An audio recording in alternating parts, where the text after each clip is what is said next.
বিশ্বনবী বললেন খায়রুকুম মান তাআল্লামাল কুরআন ওয়া আল্লামা, তোমাদের মধ্য থেকে ওই ব্যক্তি আল্লাহর কাছে সবচাইতে বেশি সেরা যে নিজে কোরআন শিখে অন্যরে শিখায়া দেয়। আপনি কোরআন শিখলে আপনি সেরা, আবার আপনি যদি শিখায়া দেন তবেও আপনি সেরা।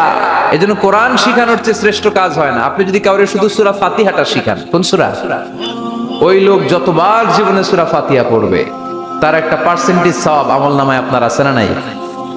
আবার ওই লোক যদি কাউরে এই সূরা ফাতিহাটা শিখায়, আবার যারে শিখালে এ যদি আবার আরেকজনরে শিখায়, এভাবে যতজনকে শিখাবে প্রত্যেকের সওয়াব থেকে একটা পার্সেন্টেজ সওয়াব আপনার আমলনামায় দিয়ে দিবে কে? এজন্য কোরআন শিখবো, শিখাবো, শিখবো, শিখাবো। যারা কোরআন জানি না, কোরআন জেনে মরবো। No excuse will be granted that day. সেদিন কোনো অজুহাত আল্লাহ গ্রহণ করবে না। সব পারো, কোরআন পারো না কেন? সবই তো পারো।